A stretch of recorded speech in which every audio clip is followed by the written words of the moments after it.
Olá,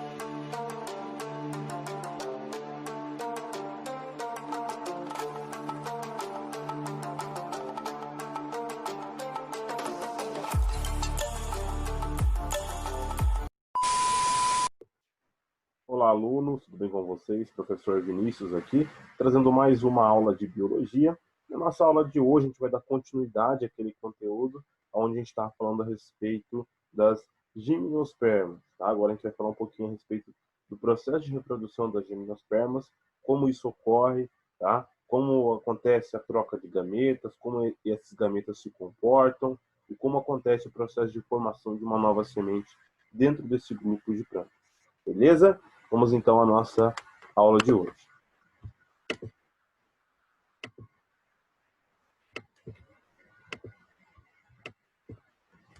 Então, gimnospermas, parte 2, né? Aula 41 da nossa aula de hoje.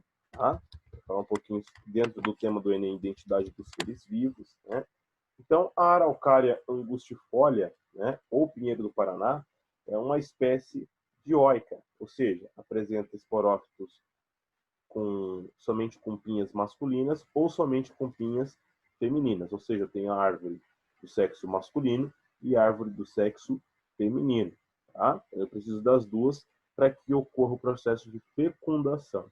Tá? Uma coisa muito interessante de se dizer, né? Muitas pessoas acabam não sabendo desse tipo de informação, né? E às vezes falam, esse ano foi ruim para a produção de pinhão, ou esse ano o meu pinheiro que eu tenho lá no sítio não produziu, ou aquele pinheiro que eu conheço há tanto tempo produz todo ano e esse ano não produziu. Às vezes é porque o pinheiro fêmea que fazia essa troca, desculpa, o pinheiro macho que fazia essa troca de gameta, tá? O pessoal foi lá e cortou ele, ou ele morreu por algum tipo de doença e parou de produzir, parou de levar grãos de pólen até aquela árvore. E aí eu não vou ter a formação dos pinhões, tá? Mas isso a gente vai entender um pouquinho como isso ocorre dentro da nossa aula de hoje, tá? Então eu vou ter dois tipos de esporófitos, né? O esporófito masculino e o esporófito feminino, tá? Ambos produzem gametas.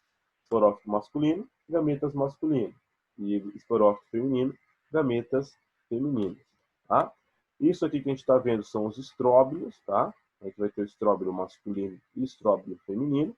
O estróbilo masculino vai produzir para a gente o que a gente chama de grãos de pólen. Tá? Esses grãos de pólen é uma novidade evolutiva nas plantas. E principalmente ela apresenta aqui dentro do grupo das gimnospermas. O que é isso, professor? Esse grãos de pólen, né, como eu disse na nossa última aula, apresenta pequenos bolsões de ar, tá? Para que ocorra o processo de fecundação independente da água. Ou seja, a reprodução aqui agora é pelo vento, tá? O que fez com que essas espécies de plantas pudessem alcançar uma grande quantidade de espaço dentro do ambiente terrestre. Então, agora elas não são limitadas somente em regiões onde tem uma presença muito grande de água ou uma região que tem uma incidência muito grande de chuva. Essas plantas agora são independentes dessa água para a reprodução. Apenas é necessário a ação do vento para que ocorra, então, a troca de gametas. Tá? Então, a gente vai ter o processo de polinização, que é aonde o grão de pólen viaja do estróbilo masculino até o estróbilo feminino, e chegando até o estróbilo feminino, a gente vai ter aquele processo de comunicação com o gameta, ou seja, quando o meu grão de pólen entra em contato com o gameta feminino. Tá? E quem é o gameta feminino? O gameta feminino, tá? Ele é formado basicamente por uma osfera, tá? E a parte do endosperma. Mas isso a gente vai falar a respeito daqui a pouquinho, tá? Então, lá no gameta feminino, a gente vai ter duas células, tá? Basicamente. A osfera, tá? E um núcleo polar, que a gente chama, tá? Essa osfera, quando ela entra em contato com o grão de pólen, tá? O grão de pólen ele vai formar para a gente o tubo polínico, tá? Só lembrando vocês lá, aonde vai ser levado dois gametas masculinos, tá? Dentro desse tubo polínico. Um deles vai fecundar a osfera e o outro vai fecundar para mim a parte que eu chamo de do nosso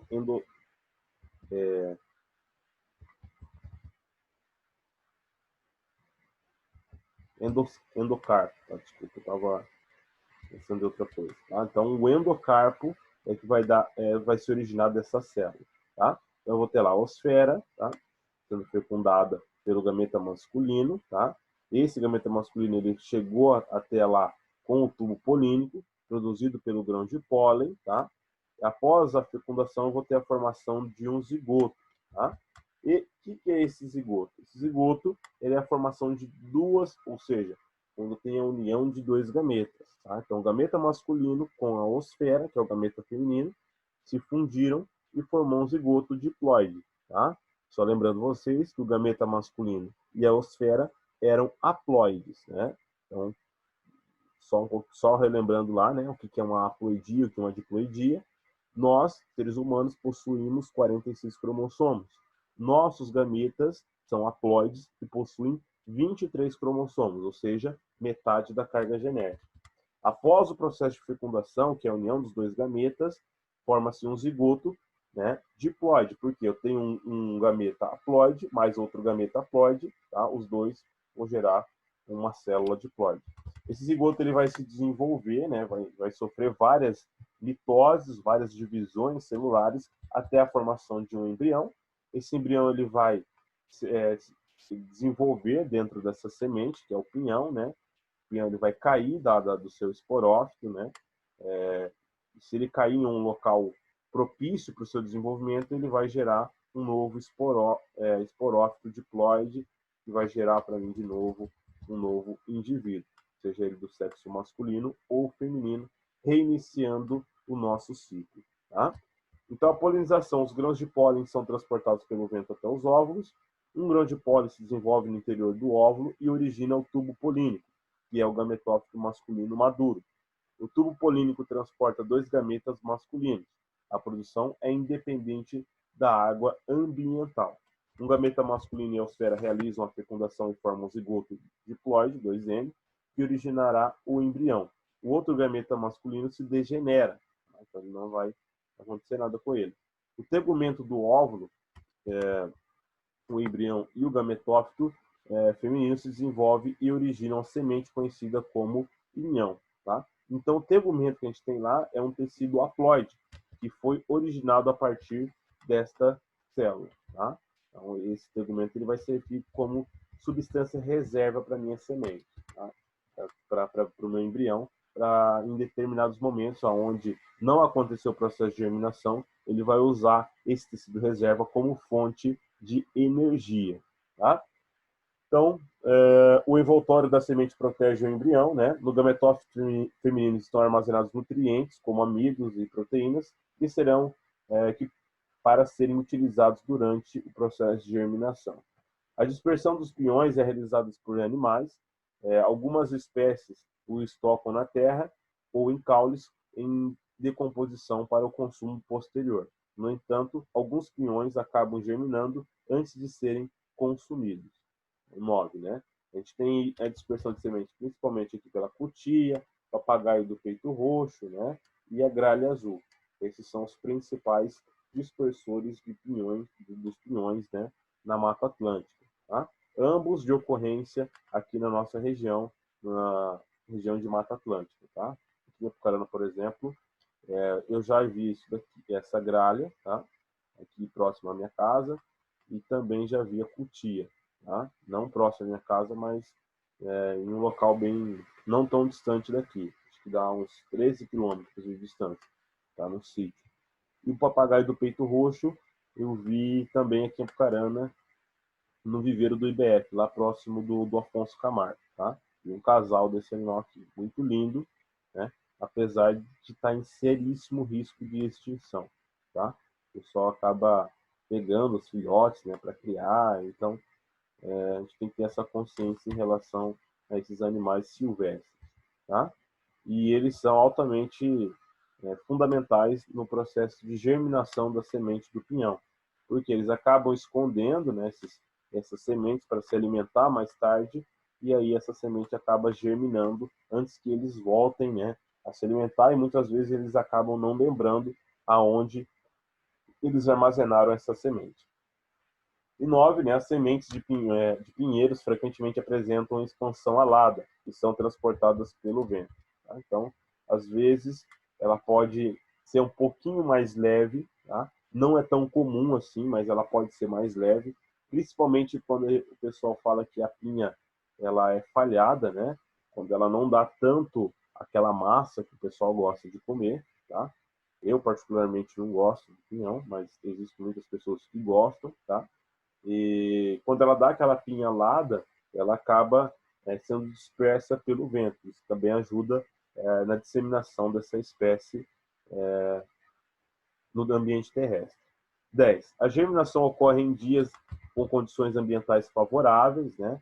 A primeira estrutura a sair da semente é a raiz, que absorve água e nutrientes inorgânicos do solo. Então, primeiro a gente vai sair a raiz, que vai começar a puxar os nutrientes inorgânicos, né, os sais minerais e a água do solo, que é fundamental para o crescimento da planta.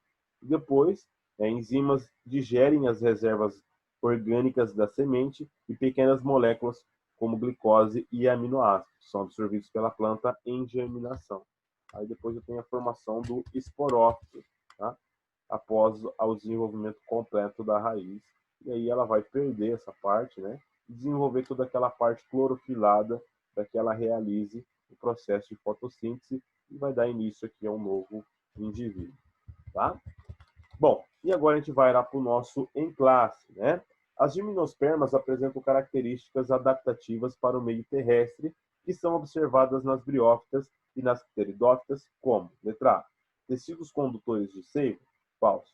Cutícula e estômatos, falso. Flores produtoras de semente, falso. Isso só tem nas angiospermas, a gente nem falou a respeito disso. Raízes para fixação no solo, falso. Os briófitas não têm isso.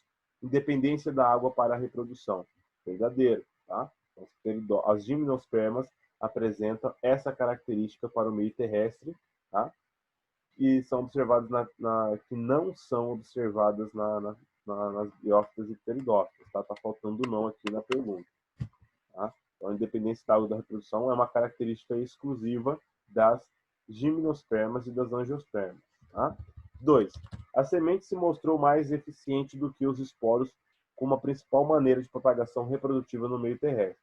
Porém, é importante salientar que as sementes não são análogas aos esporos, pois esses são, letra A, formadores do tubo polínico, falso, já começou errado. B, os produtos da fecundação e as sementes originam os tubos polínicos, falso.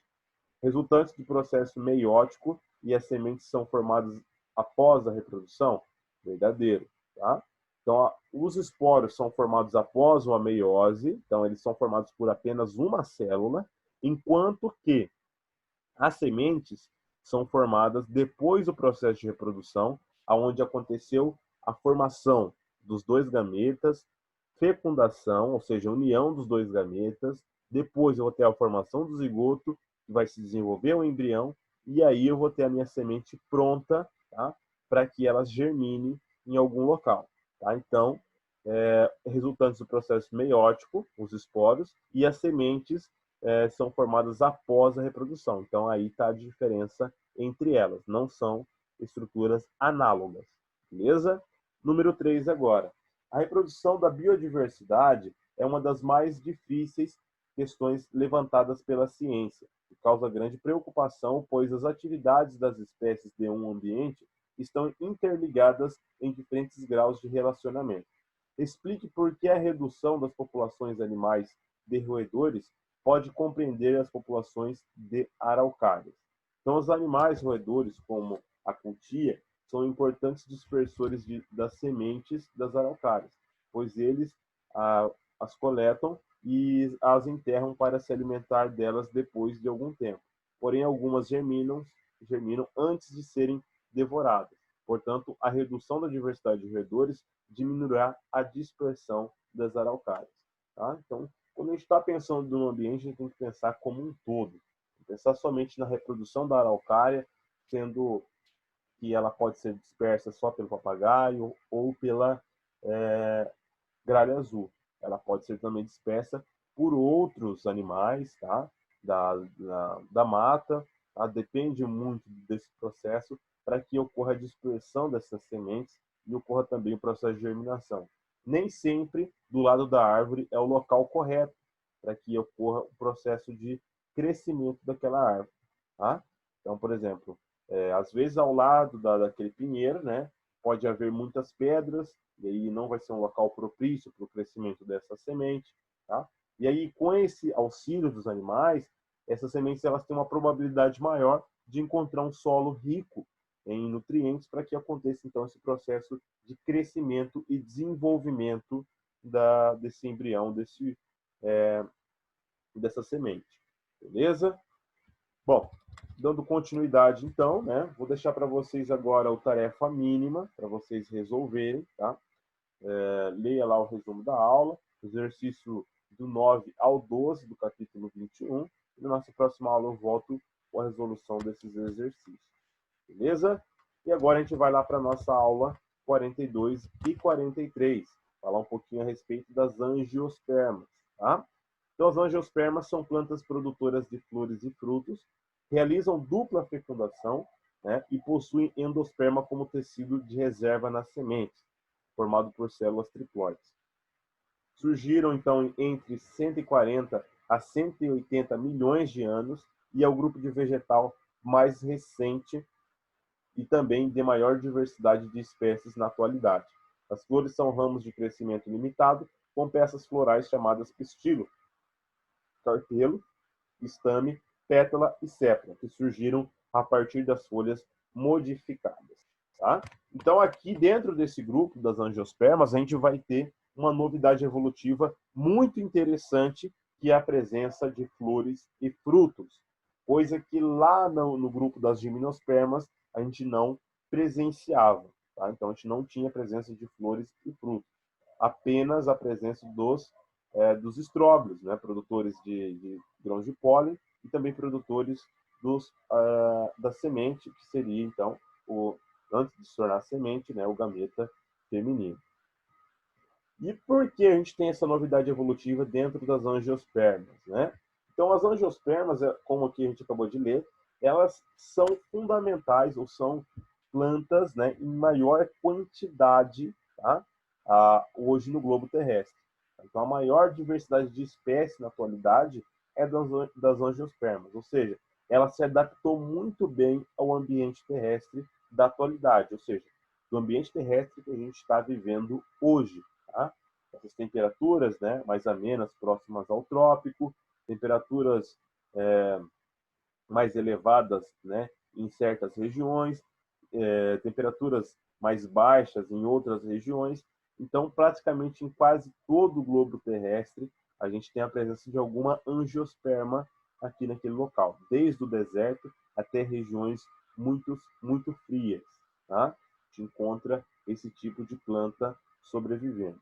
E o porquê, né, dessas presenças de flores e frutos? Como que essas duas estruturas fizeram com que esse grupo se tornasse o grupo mais suscetível, né? O grupo mais bem colocado dentro das plantas. Né? Então, as flores elas atuam como um atrativo para os insetos polinizadores. Tá? Então, a polinização dessas plantas, tá, depende muito de agentes polinizadores, como, por exemplo, insetos, alguns animais como roedores, tá? Vertebrados como beija-flor, tá? São de suma importância, tá? Inclusive alguns mamíferos, como por exemplo morcego, também são de suma importância para que aconteça a troca de gametas entre essas plantas. Tá? Então, quando a abelha ela passa de flor em flor, ela também está levando esses grãos de pólen de uma árvore para outra, e aí está fazendo essa reprodução sexuada, a troca de gametas entre essas duas árvores ou entre essas duas plantas, tá? Por isso que as flores são tão fundamentais dentro desse grupo. Por isso que esse grupo acabou se diversificando, tá? Se adaptando melhor ao ambiente do que outros grupos que a gente já citou aqui, como das briófitas, pteridófitas e das gimnospermas, tá? E, além disso, ela vai ter uma outra estrutura chamada fruto, tá? Que atrai muito os animais e atrai muito para sua dieta. Tá? Como assim? Os animais eles acabam se alimentando desse fruto e, consequentemente, acabam levando essa semente para outras regiões. Tá? A planta, diferente de um animal, ela não consegue se levar em algum local. Ela depende de outros agentes, como o vento, como outros animais se alimentarem do seu fruto, para que ela consiga ter um sucesso reprodutivo melhor do que outras plantas. Como, por exemplo, né, se todos os frutos da goiabeira caíssem no pé dela, muito provavelmente a goiabeira hoje, né, poderia ser um tipo de planta extinta do nosso planeta. Como a gente sabe que ela produz um fruto suculento e, consequentemente, atrai muitos pássaros, animais que querem se alimentar dessas frutas. O que acontece? Ela possui uma semente muito resistente ao intestino desses animais e, quando esses animais evacuam, tá? Não somente na árvore de goiabeira, mas em outras regiões que esses pássaros estão voando, acabam deixando sementes ali e, consequentemente, essa semente ela vai conseguir um sucesso reprodutivo maior. Ela pode cair em um local com uma quantidade maior de água, ela pode cair em um local onde tem nutrientes o suficiente para ela conseguir se manter, tá? Do que, por exemplo, todas aquelas goiabas, todos aqueles frutos caíssem próximo ao pé de goiaba, tá? Então, os frutos, eles vêm para isso. Mas nem sempre um angiosperma apresenta fruto, tá? Ou apresenta fruto visível, tá? Como assim, professor? Não sei se vocês já viram, tá? Algumas plantas como cosmo ou aquelas flores de jardim que a gente costuma observar, às vezes ela não apresenta um fruto como a gente gostaria que apresentasse, mas ela tem, tá? Só que a forma de dispersão das suas sementes é um pouco diferente de outras, tá? Então, cada planta se adaptou de uma forma. As plantas que possuem frutos suculentos se adaptou dessa forma para a dispersão das sementes. Outras plantas se adaptaram melhor, como, por exemplo, o dente de leão, tá? Ela é uma angiosperma, tá? Mas ela não produz fruto para a dispersão da sua semente. O fruto dela, tá? É uma estrutura, tá? Que tem uma sensibilidade muito grande ao vento, ou seja, ela é muito leve, e aí quando o vento bate nela, quando ela está sequinha, ela vai fazer uma dispersão de semente aérea. Não vai depender, por exemplo, de animais que se alimentam desses frutos para poder fazer a dispersão de sementes. Tá? Então, cada planta, cada angiosperma vai ter um tipo de estratégia diferente para a dispersão de suas sementes. Tá? Mas que acabou no final, né, hoje, em 2020, dando muito certo. A gente consegue observar aí uma grande quantidade de angiospermas, que inclusive a gente se alimenta de muitas delas. Tá? Então, aqui a gente tem algumas estruturas, né, dela. Aqui a gente vai ter a folha, tá? Aqui a gente vai ter o carpelo, que é a parte lá da estrutura feminina da planta, né? E aqui também os óvulos lá dentro dele, né? As flores possuem estame, né? E produz o pólen, e o pistilo carpelo, que recebe o pólen, tá? Ou apenas dessas outras opções florais. Então a gente vai ter duas estruturas muito importantes, tá? O carpelo e o estame. Carpelo, estrutura feminina da flor, e estame, estrutura masculina, tá? Isso que eu quero que vocês saibam na nossa aula de hoje. Na nossa próxima aula a gente vai voltar e dar continuidade a partir daqui, tá? Então, estame, estrutura masculina da minha angiosperma, e carpelo, estrutura feminina. Dentro do estame, a gente vai ter duas estruturas muito importantes, que é a antera e a outra o filete. A antera é responsável, tá, pela produção dos gametas masculinos, ou seja, a produção do grão de pólen da minha planta. Tá? E aqui no carpelo a gente vai ter três estruturas. tá? Desculpa aqui. Antera, produção dos gametas masculinos, produção do grão de pólen. E eu tenho o filete. Para que serve o filete? Para sustentação dessa minha estrutura, tá? Ele que vai fazer a ligação da flor com a antera. Tá? Então, o filete é apenas uma estrutura de ligação e também de sustentação da minha antera. Já aqui o carpelo, ele é dividido em três, tá, estruturas diferentes. A gente vai ter o estigma, aonde o grão de pólen vai chegar, o estilete, que é apenas um canal por onde vai descer o tubo polínico, e o ovário, aonde se encontra o óvulo, tá? Onde se encontra o gameta feminino da planta, tá? Então a gente tem o carpelo, que é dividido em estigma, estilete e ovário, e o estame é dividido em antera e filete. Beleza? Bom, pessoal, nossa aula vai ficando por aqui. Na nossa próxima aula, a gente vai dar continuação aqui do conteúdo, falando sobre as estruturas das nossas angiospermas. Beleza, pessoal? Grande abraço. Qualquer dúvida, eu estou à disposição de todos vocês no WhatsApp e também aqui na plataforma Plural. Até mais.